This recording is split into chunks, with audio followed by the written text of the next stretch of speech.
읽어드린 말씀으로 순종이라는 제목으로 하나님께서 우리에게 베푸신 은혜를 확인하게 되기를 간절히 소원합니다. 대개 영유아기 때는 부모를 세상의 전부로 인식하죠. 우주로 바라봐요. 절대적이고 완전한 대상으로 철저하게 의지하고 바라보고 사랑하게 돼요.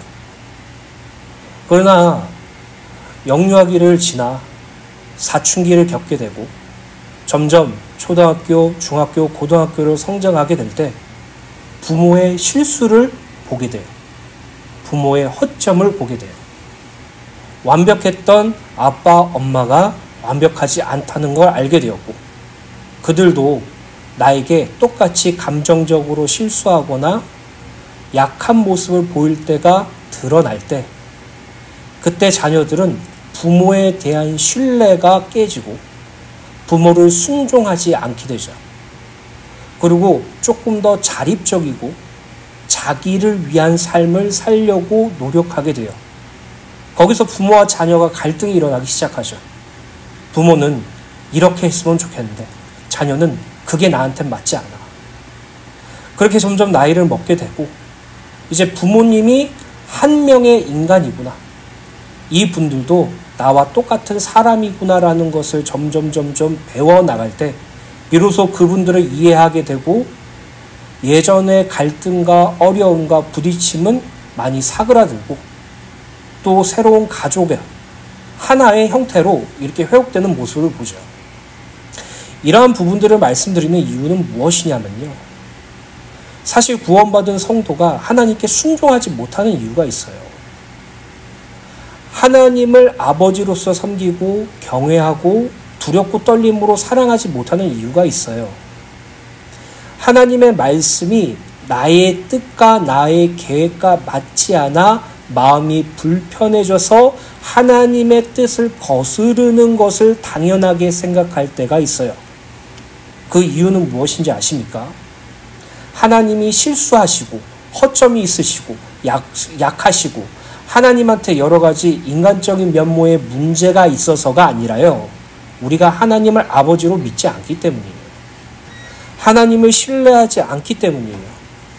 구원받은 성도가 하나님을 신뢰하지 않고 하나님을 아버지로 여기지 못하며 이 땅에 살아가면서 하나님의 인도하심과 보호하심을 신뢰하지 못하면요. 하나님을 순종할 수 없어요. 이처럼 구원받은 성도가 하나님께 순종할 수 없는 이유는 철저하게 개개인에 달려있다고 말씀드릴 수 있어요. 그렇다면 우리가 어떻게 하나님을 아버지로서 경외하고 사랑하며 그분의 말씀에 순종할 수 있을까요? 우리가 어떤 방법으로 어떠한 비밀을 가져야지 하나님께 온전히 나아가고 하나님께 순종할 수 있을까요? 그것은 하나밖에 없어요. 그것은 하나님의 은혜로만 가능해요. 여러분, 내가 한 행위가 순종이 아니에요. 내가 한 성취가 순종이 아니에요. 내가 하나님께 달성한 업적이 순종이 아니에요. 우리는 그것을 순종이냥 착각하죠. 그래서 내가 하나님께 이렇게 했습니다. 내가 예전에 하나님께 저렇게 했습니다. 이걸로 내가 하나님을 순종하는 거 아닙니까? 라고 생각하고 증명하려고 하지만 하나님께 대한 순종은요. 날마다 오늘이라는 시간 속에서 하나님의 뜻이 내 뜻이 되고 하나님의 생각이 내 생각이 되며 하나님의 목적이 내 목적이 되는 것이에요. 10이라는 시간 속에 9라는 나의 업적과 공로를 하나님께 드리더라도 1이라는 시간이 내 뜻과 내 목적대로 살았다면 그건 순종이 아니에요. 그러므로 오늘날 구원받은 성도가 하나님 앞에서 참된 순종을 할 수 있는 유일한 비밀은 하나님의 은혜로만 가능하다는 사실을 날마다 깨달으셔야 돼요. 내 힘과 내 힘으로 어쩔다 한 번 하는 것이 아니라 하나님의 은혜로 지속함으로 그분의 뜻을, 그분의 생각을, 그분의 목적을 내 마음과 영혼에 담아 살아가는 것. 그것이 하나님께 대한 순종의 참된 의미입니다. 그러므로 구원받은 성도는 날마다 하나님의 은혜 가운데 거하면서 예수께서 우리에게 하신 말씀을 늘 기억해야 돼요. 요한복음 15장 5절 말씀이죠. 나는 포도나무요 너희는 가지라. 그가 내 안에 내가 그 안에 거하면 사람이 열매를 많이 맺나니 나를 떠나서는 너희가 아무것도 할 수 없습니다. 제가 어렸을 때, 제가 초등학교 때 가장 사람들이 힘내고 좋아했던 찬양이 있었어요. 그게 무엇이냐면 할 수 있다. 할 수 있다 하신 이는 나의 주 하나님. 이 찬양을요, 사람들이 엄청 강하고 힘차게 불렀어요. 무엇이든 할 수 있다. 내게 능력 주신 자 안에서 모든 것을 할 수 있다라는 그 기치가 그들에게 너무나도 동기부여가 됐던 것이죠. 그래서 일을 하면서 성공을 기대하며 할 수 있다. 직장을 다니면서 승진을 바라보면서 할 수 있다. 삶을 살아가며 좋은 배우자와 좋은 가족을 꾸리는 것을 기대하며 할 수 있다. 하나님이 주어 주시니까 하나님의 능력으로 이렇게 신앙생활을 하더라고요. 저 역시도 그런 기조 가운데 있었어요. 공부는 전혀 안 하지만 시험 전날에 공부하면서 할 수 있다라고 생각하고, 좋은 대학을 가고 싶었지만 평범한 실력과 공부에 대한 무지 때문에 그런 부분들에 대해서 노력은 전혀 없이 그냥 할 수 있다라고 말하면서 하나님께 그런 부분들을 기대하게 만드는 그런 삶을 살았어요. 근데 신앙생활을 하면서요, 내게 능력 주신 자 안에서 내가 모든 것을 할 수 있느니라라는 바울의 고백과 함께 아주 중요한 고백이 나는 예수를 떠나서는 아무것도 할 수 없어요. 이거예요. 우리는 할 수 있다라는 동기부여를 너무나도 좋아하죠.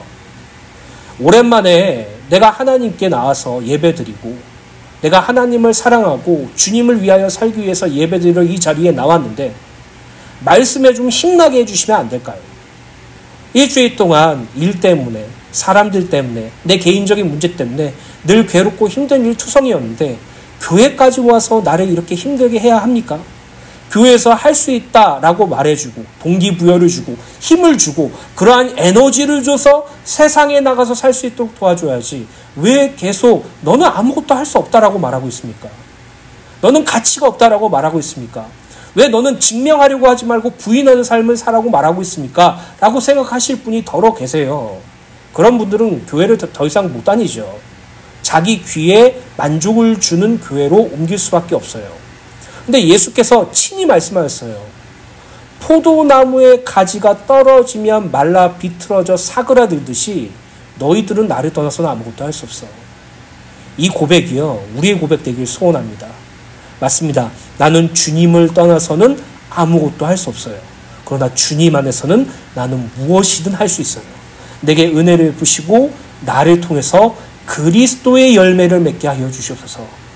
우리의 신앙과 우리의 믿음이 성경과 하나님이 바라보시는 관점 속에서 새롭게 정립되기를 간절히 소원합니다. 그럼 첫 번째로 자기의입니다. 예레미야서 2장 23절 말씀을 다시 한번 읽어드리도록 하겠습니다. 내가 어찌하 말하기를 나는 더럽혀지지 아니하였다. 바알의 뒤를 따르지 아니하였다 하겠느냐. 골짜기 속에 있는 내 길을 보라. 내 행한 바를 알 것이니라. 발이 빠른 안막타가 그의 길을 어지러이 달리는 것과 같았으며.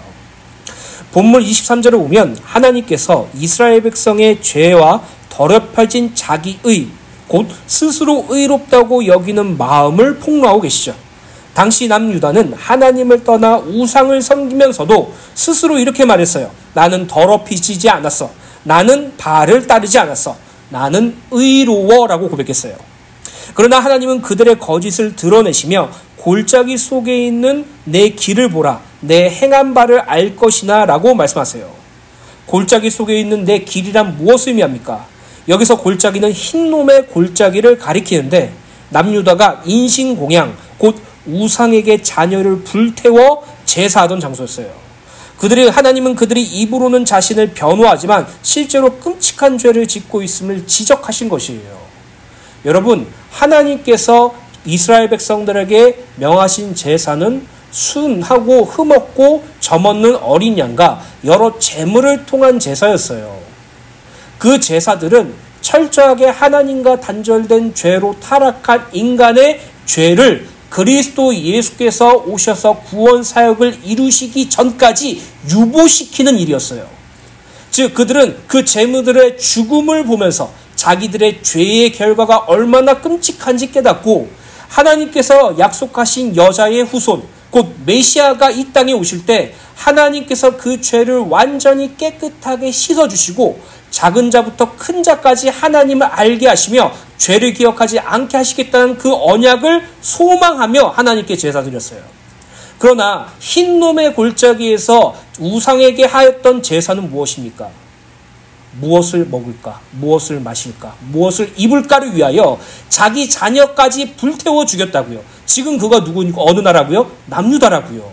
북이스라엘도 아니고 남유다라고요. 다윗의 후손의 왕가에 있고 하나님께서 택하신 유다, 베냐민 그리고 레위 지파가 있는 유대인이라고 말할 수 있는 그들이 하나님을 버리고 우상 숭배하는데 자기의 자녀들까지 불태워 죽이면서 나를 행복하게 해주세요. 나에게 성공을 주세요. 나에게 승리를 주세요. 나에게 번영과 풍요와 다산을 주세요. 라고 말하고 있는 것이에요. 하나님께서는 너희들이 깨끗하다고 생각하냐? 너희들이 의롭다고 생각하느냐? 너희들이 흰놈의 골짜기에서 자녀들을 인신공양한 것이 기억 안 나느냐? 그것을 보라 라고 말씀하고 있는 것이죠. 발이 빠른 암낙타가 그들의 길을 어지러이 달린다라는 말씀은 남유다가 제어되지 않는 들짐승처럼 욕망과 정욕에 이끌려 우상을 좇는 모습을 묘사하죠. 이는 하나님과의 언약적 관계를 버리고 세상의 욕망과 정욕에 이끌려 다니는 인간의 죄된 본성을 드러낸 표현이에요. 본문 23절의 말씀은 무엇보다 인간의 자기의와 영적 무감각을 드러내요. 남유다는 분명히 하나님을 떠나 다른 신을 섬겼음에도 불구하고 스스로 의롭다고 여겼죠. 죄를 인정하지 않는 마음, 그것이 바로 타락한 인간의 본질이에요. 그래서 하나님은 남유다의 말을 듣지 않으시고 그들의 실제 행위로 판단하세요. 즉 골짜기 속에 내 길을 보라라는 말씀은 겉으로는 신앙의 모양을 가지고 있어도 실제 삶의 행위가 하나님을 떠나 있다면 그것이 바로 죄라는 사실을 밝히고 있는 것이에요. 여러분, 우리가 이 땅에서 신앙생활을 하면서 우리의 신앙이 얼마나 얕은지, 우리의 믿음이 얼마나 연약한지 그것을 아는 것부터 신앙의 시작이에요. 그러나 우리나라는, 우리 한국 기독교계는, 우리 문화는 외식하는 문화가 너무나도 강해요. 남에게 약한 모습을 보이거나 추한 모습을 보이거나 남에게 실수하는 모습을 보이는 것을 극단적으로 싫어해요. 체면치레를 정말 중요시 여기하고 내가 삶을 살면서 남들보다 우월하다는 것을 끊임없이 확인하고자 해요. 그러다 보니까 신앙이 하나님께 있는 것이 아니라 사람에게 있는 것들을 너무나도 많이 보죠. 그러한 사람들은 대부분 스스로 깨끗하다라고 생각해요. 스스로 의롭다라고 생각해요. 나는 하나님의 자녀야. 나의 죄는 완전히 용서받았어. 그러니 더 이상 나는 죄를 짓지 않고 더 이상 죄가 문제가 되지 않으며 때로는 내가 세상의 정욕과 세상의 쾌락으로 끌려다녀도 하나님의 은혜는 변함없기 때문에 괜찮아라고 말해요. 그래서 얼마나 교회 안에 끔찍한 타락들이 일어났습니까? 여러분들도 몇 번 들어보시잖아요. 교회 안에 말도 안 되는 일이 벌어지기 시작했어요. 그러면서 그들은 스스로 이렇게 말해요. 괜찮아. 우리는 하나님의 자녀야. 우리는 죄 용서받았어. 그거 이단이에요, 여러분. 구원받은 성도가 교회에서 스스로 깨끗하다, 의롭다라고 생각하며 자기의 세상과 현실에 나가서 죄된 삶을 살고 육신의 정욕과 쾌락된 삶을 사는 이율배반적인 삶에 괴로움과 힘듦과 괴리감이 느껴지지 않고 당연하게 느껴진다면 지금 하나님께서 그 사람들에게 말하고 있는 거예요. 내 길에 행한 바를 보라. 너의 행한 바를 알 것이라. 너는 발이 빠른 암낙타가 그의 길을 어지러이 달리는 것과 같다라고 말하고 있는 것이에요. 저는 신앙생활하면서 가장 힘들었던 게 교회 안에 나와 교회 밖에 나였어요. 교회 안에 나는 항상 목사님들과 주변 성도님들한테 칭찬받았어요. 근데 교회 밖에 나는 얼마든지 세상의 정욕과 쾌락대로 살기를 원했어요. 예배를 드리는 그 순간만큼은 하나님을 향한 진실한 마음이 있었지만 세상을 향해 나가면 그 어떤 불신자보다 극심한 타락과 쾌락을 즐기는 것을 기뻐했어요. 그러한 이율배반적인 내 삶을 너무나도 괴롭고 힘들었거든요. 삶에서도 교회 밖에서도 하나님을 온전히 섬기고 신실하게 믿고 싶은데 나는 친구들을 만나서 호프집 가는 게 좋고 PC방 가는 게 좋고 또 여자친구들 생기는 것도 좋고 그렇게 세상적인 정욕과 쾌락에 빠지는 것이 너무나도 좋은 것이었어요. 그래서 신앙을 포기하려고 했어요. 실제로 한 4달 정도 교회를 다닌 적도 없었어요. 근데요, 그게 알고 보니까 하나님께서 제게 주신 은혜였어요. 그 괴리감이, 그 이율배반적인 마음이 어떻게 결론내었냐면, 나는 주님 없으면 살 수가 없는 존재군요. 나는 하나님의 은혜가 없으면 정말로 나아갈 수 없는 존재군요. 나는 하나님이 도와주시 않으면 내 믿음과 신앙조차 지킬 수 없는 사람이군요. 하나님, 나에게 믿음을 더해주세요. 나에게 은혜를 주세요. 그 믿음과 은혜가 소망이 되고 그 믿음과 은혜를 간절히 바라는 그 삶 속에서 하나님께 온전한 간구가 생기고 말씀을 묵상하게 되며 찬양을 깊이 생각하고 하나님이 나에게 원하시는 것이 무엇인가를 회복시키는 촉발점이었어요. 오늘 우리의 신앙을 한번 돌아보기를 소원합니다.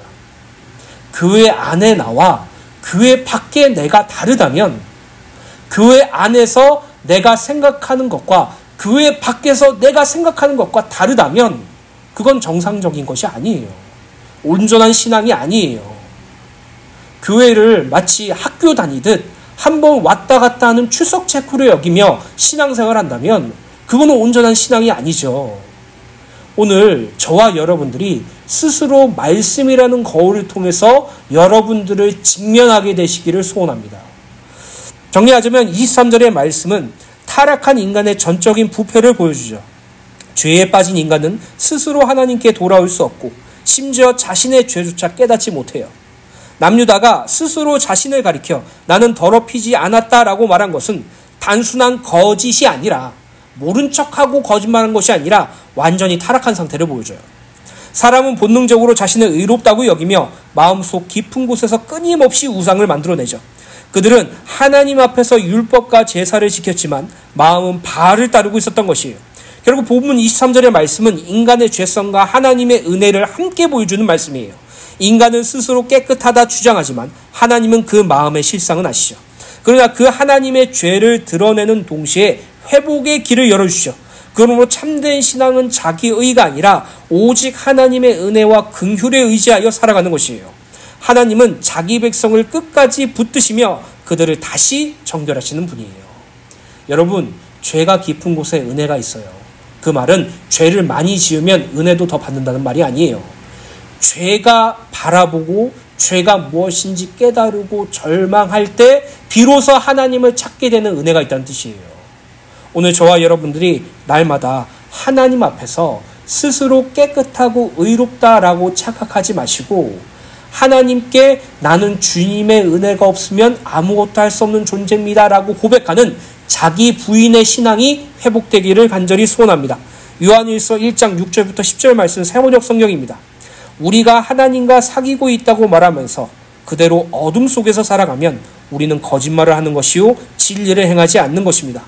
그러나 하나님께서 빛 가운데 계신 것과 같이 우리도 빛 가운데 살아가면 우리는 서로 사귐을 가지게 되고 하나님의 아들 예수의 피가 우리의 모든 죄에서 깨끗하게 해주십니다. 우리가 죄가 없다고 말하면 우리는 자기를 속이는 것이요 진리가 우리 속에 없는 것입니다. 우리가 우리의 죄를 자백하면 하나님은 신실하시고 의로운 분이셔서 우리의 죄를 용서하시고 모든 불의에서 우리를 깨끗하게 해주실 것입니다. 우리가 죄 지은 일이 없다고 말하면 우리는 하나님을 거짓말쟁이로 만드는 것이며 하나님의 말씀이 우리 속에 있지 아니합니다. 우리 안에 있는 죄의 존재를 의심하셔야 돼요. 인정하셔야 돼요. 그리고 하나님께 나오셔야 돼요. 그때 예수의 피가 우리를 깨끗하게 할 것이에요. 예전에 어렸을 때 원죄와 자범죄를 철저하게 구분했죠. 그래서 자범죄는 중요하지 않고 원죄가 너무나도 심각한 것이며 이 원죄가 해결받기 위하여 예수 그리스도를 믿음으로 말미암아 죄사함을 받는다는 그 복음이 정확한 복음의 논리가 맞아요. 근데 문제는 원죄가 해결되었다라는 기치와 명목으로 자범죄를 너무나도 쉽게 여기는 성도들이 많아졌다는 것이죠. 자범죄를 별거 아닌 것처럼 치부하게 여기는 분들도 많았고 자범죄를 지어도 괜찮다라고 주장하는 사람들이 많았어요. 그건 내 자범죄잖아. 내 행위의 죄잖아. 그게 뭐가 문제야? 그건 문제가 되지 않아. 아니요, 여러분. 저는 신앙생활을 하면서 확실하게 제 마음에 하나님께서 주신 말씀이 있는데 그것은 무엇이냐면 성도는요. 원죄가 해결되었어요. 예수님의 피로 깨끗하게 씻겨졌어요. 그러나 그 죄에 오염된 이 땅에 살아가면서 우리의 부족한 그러한 면모로 인해서 우리는 늘 삶 속에서 자범죄를 지을 수밖에 없어요. 근데 그 자범죄가요, 원죄가 얼마나 심각하고 무서운 건지 깨닫게 해주는 방법으로서 하나님께서 이끌어주세요. 예를 들면 이것이죠. 제가 삶을 살다 보면, 신앙생활을 하다 보면 하나님께 대한 원망이 가득할 때가 있었어요. 하나님을 향한 마음보다 나 자신을 향한 마음이 많을 때도 있었어요. 불신앙과 인본주의가 가득해서 하나님께 육신적인 것과 세상적인 것을 요구할 때가 많았어요. 그리고 그것을 뒤늦게 깨닫게 되죠. 아직도 나는 육신에 속해 있구나. 육신의 생각은 사망이라고 하고 있는 말씀이 기록되어 있는데 난 여전히 그 사망 가운데 거닐고 있구나. 이 자범죄가 하나님을 떠남으로 말미암아 생겼고 하나님과 단절됨으로 생긴 이 하나님을 떠나고자 하는 이 욕망이 정말로 무서운 것이구나 라는 것을 깨닫게 되고 예수님의 십자가 대속과 그분의 은혜 베푸심과 하나님의 도우심과 하나님의 인도 보호하심을 더욱더 사모하게 되죠. 자범죄가 아무것도 아니라고 생각하시면 안 돼요. 자범죄를 통해서 원죄를 발견하고요. 원죄를 통해서 하나님의 은혜를 발견하고요. 하나님이 도와주시지 않으면 불가능함을 날마다 깨달아야 돼요. 오늘 구원파적 논리에 사로잡혀 늘상 죄를 지어도 괜찮다라고 생각하시는 분들이 계시다면 하나님의 은혜를 간구하시게 되시길 간절히 소원합니다. 두 번째로 드람나기입니다. 예레미야서 2장 24절입니다. 너는 광야에 익숙한 드람나기들이 그들이 성욕이 일어나므로 헐떡거림 같았도다. 그 발전기에 누가 그것을 막으리요? 그것을 찾는 것들이 수고하지 아니하고 그 발전기에 만나리라. 본문 24절을 보면 하나님께서 남유다의 영적 타락을 매우 강렬하고 구체적인 비유로 말씀하고 계시죠. 하나님께서는 남유다를 향하여 광야에 익숙한 들암나기들이라고 표현하셨어요. 여기서 들암나기는 메마른 사막과 광야에 살면서 자유롭게 다니며 아무런 제어 없이 오직 본능에 따라 살아가는 동물이에요. 특히 발전기가 되면 그 욕망을 스스로 절제하지 못하고 숨이 차도록 헐떡거리면서 달려가는데 아무도 그 행위를 막을 수도 없죠. 하나님은 바로 이 장면을 들어 남유다가 죄의 욕망과 정욕에 완전히 사로잡혀 통제력을 잃은 모습을 보여주고 계세요. 즉 남유다 백성들의 모습이 마치 발전기에 걸린 드람나기처럼 헐떡거리면서 뛰어다니는 것이에요. 내 정욕을 풀기 위해서, 내 쾌락을 풀기 위해서 그것만 위해서 집중하고 몰두하는 삶을 살고 있다고 말하고 있죠. 제가 예전에 더 이상 결혼이란 부분들에 대해서 포기를 하고 고양이를 키우고 살겠다고 확고한 신념을 가지고 살았던 적이 있었어요. 그래서 처음에 입양한 고양이가 배로였어요. 그리고 저는 고양이를 한 마리 키우기를 원하지 않았어요. 저는 꼭 2마리를 키우고 싶었어요. 그리고 그 두 번째 고양이는 니카였어요. 베로니카. 제가 파울로 코엘로 소설 중에 베로니카 죽기로 결심하다라는 책을 너무 감명 있게 봐서 한 고양이의 이름은 베로로 짓고 한 고양이의 이름은 니카로 지어서 행복하고 즐겁고 정말 신나는 삶을 살기 원했죠. 그래서 친구의 도움으로 니카도 함께 입양했어요. 그래서 2마리의 고양이를 이제 입양하면서 정말 저는 테텔레스타이 다 이루었다라고 생각을 했어요. 근데 문제는 첫째인 베로는 저희 중성화 수술을 했는데 둘째인 니카는 중성화 수술을 하지 않은 것이었어요. 몰랐죠. 처음 키웠을 때 니카 보니까. 근데 니카라는 그 고양이가 발전기가 왔을 때 정말 미친 줄 알았어요. 밤새도록 계속 울어요. 밤새도록. 정말 하루도 끊이지 않고 밤새도록 울어요. 특히 밤에 더 울어요. 그 우리가 이렇게 밤에 누워있다 보면은 한 번쯤은 들어보셨을 거예요. 무슨 애기 울음소리 같기도 하고 무슨 이상한 소리인데 기분 나쁜 소리 있잖아요. 반복적으로 애옹애옹 하는 그런 소리가 있죠. 그게 발전기 때 그 수컷 고양이 부르는 소리거든요. 그걸 밤에 하루 종일 하는 것이에요. 정말 제가 미치겠더라고요. 너무 힘들더라고요. 아무리 어르고 달래고 안아주고 간식 주고 해줘도 계속 그 소리만 내면서 계속 발전기 때문에 힘들어하는 거예요. 너무 힘드니까 차라리 니카를 그냥 밖으로 보내버리자고 밖으로 쫓아내버렸는데 마음이 약해서 다시 데리고 왔다가 그 고생을 정말 많이 했어요. 결국 자기가 이 고양이를 키우고 싶다, 중성화 수술까지 하겠다라고 하는 사람이 있어서 저는 그 사람한테 이제 입양을 보내줬거든요. 구원받은 성도가 그리고 남유다 백성들이 세상의 정욕과 쾌락을 위해서 들암나기 같은 발전기 난 상태가 유지된다는 것이 얼마나 끔찍한 건지 확인하셔야 돼요. 돈, 돈, 돈, 행복, 행복, 행복, 건강, 건강, 사람에게 받는 인정, 존경, 욕구, 그것들을 채우기 위해서 달려가는 그 성욕에 찬 그러한 신앙이, 그러한 삶이 얼마나 끔찍한 건지 알아야 되는데 그들은 거기에 신경을 안 써요. 오히려 거기에 몰두하고 있죠. 돈 10억을 주신다면 예수 믿는 거 포기할 수 있어요. 내가 건강하게 살 수 있다면 예배 안 드릴 수 있어요. 내 자녀가, 내 배우자가 잘 될 수 있다면 나는 내 믿음과 신앙을 포기해도 좋아요. 어차피 난 구원받았거든. 죽으면 천국 가거든. 하나님의 자녀거든. 뭐 예배 안 드린다고 문제가 되나? 마치 발전기 때 자신의 정욕을 채우기 위해서 달려나가던 드람나기처럼 남유다 백성들은 그렇게 했고 오늘날의 성도들도 그렇게 하고 있다는 것이죠. 주지하시다시피 남유다는 하나님을 버리고 우상을 따랐어요. 하나님과의 언약적 관계를 잊고 마치 욕망에 끌린 들짐승처럼 쾌락과 세상의 만족만을 쫓았어요. 그것을 찾는 자들이 수고하지 아니하고 그 발전기에 만나리라 라는 말씀은 우상 숭배 및 정욕과 쾌락을 따라가는 범죄가 얼마나 쉽게 남유다의 삶 속에 자리 잡았는지를 보여줘요. 그들은 죄를 멀리하려 하지 않았고 오히려 죄가 다가오기도 전에 스스로 그 죄를 찾아 달려갔어요. 이는 단순한 실수가 아니라 하나님을 향한 사랑이 소실되었고 영적인 감각이 완전히 무뎌진 상태를 보여주는 표현이죠. 즉 본문 24절의 말씀은 죄의 본질이 단순한 행위의 문제가 아니라 마음의 문제임을 밝혀요. 남유다가 하나님을 버린 이유는 단지 외적인 유혹 때문이 아니라 마음속에서 하나님보다 세상을 더 사랑했기 때문이에요. 예레미야는 남유다의 죄를 단순히 우상 숭배로 보지 않고 하나님과의 사랑의 언약을 배반한 영적 간음으로 규정하죠. 즉 하나님을 남편으로 두고도 다른 신들에게로 배신과 간음인 것이에요. 정리하자면 본문 24절의 말씀은 우리들에게 영적인 경각심을 주는 말씀이에요. 죄의 본능은 우리 안에 깊이 뿌리 내려져 있으며 하나님을 떠난 마음은 언제든지 세상의 쾌락을 향해 달려가요. 그러나 하나님은 그런 우리를 포기하지 않으시고 그리스도의 은혜로 다시 부르시죠. 오직 성령의 은혜와 우리 안에서 역사할 때 우리는 죄의 욕망을 이기고 하나님만을 사랑하며 순종하는 삶으로 나아갈 수 있어요.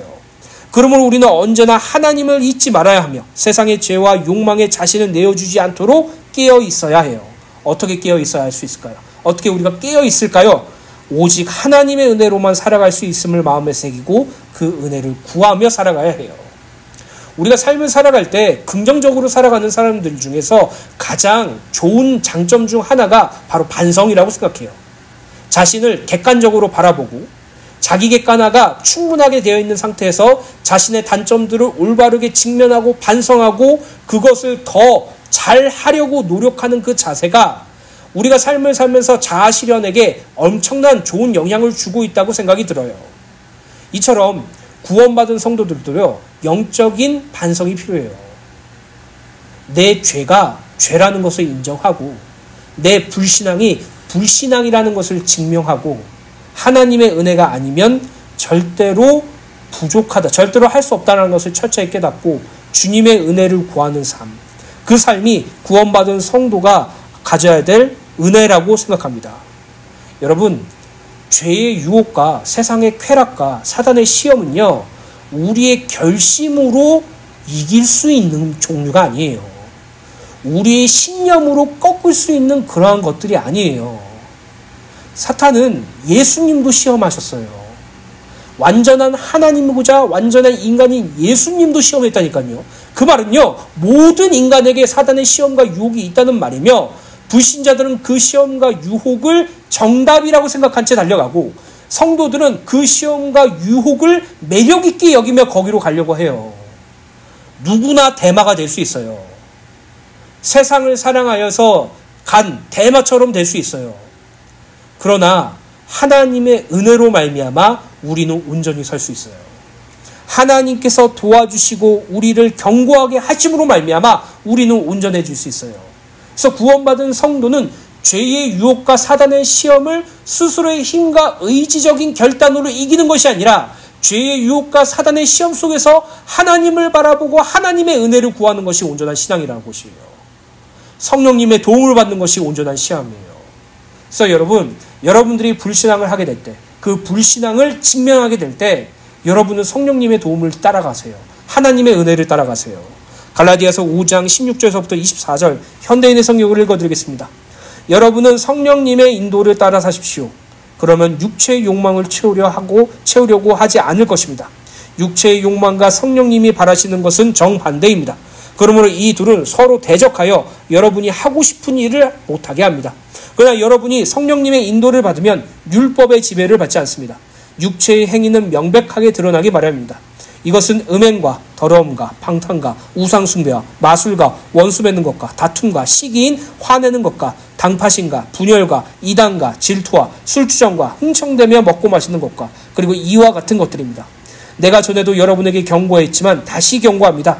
이런 생활을 일삼는 사람들은 결코 하나님의 나라를 상속받지 못할 것입니다. 그러나 성령님이 지배하는 생활에는 사랑과 기쁨과 평안과 인내와 친절과 선과 신실함과 온유와 절제의 열매가 맺힙니다. 이런 것을 막을 율법은 없는 것입니다. 예수 그리스도의 사람들은 육체와 함께 정욕과 욕심을 십자가에 못 박았습니다. 마지막 말씀을 꼭 기억하세요. 예수 그리스도의 사람들, 곧 우리들은 우리의 육체와 함께 우리의 옛사람, 죄된 몸과 함께 정욕과 욕심을 십자가에 못 박아 죽었다라고 말하고 있어요. 맞아요. 죽었어요. 우리의 죄된 몸, 우리의 옛사람은 예수님과 함께 십자가에 죽었어요.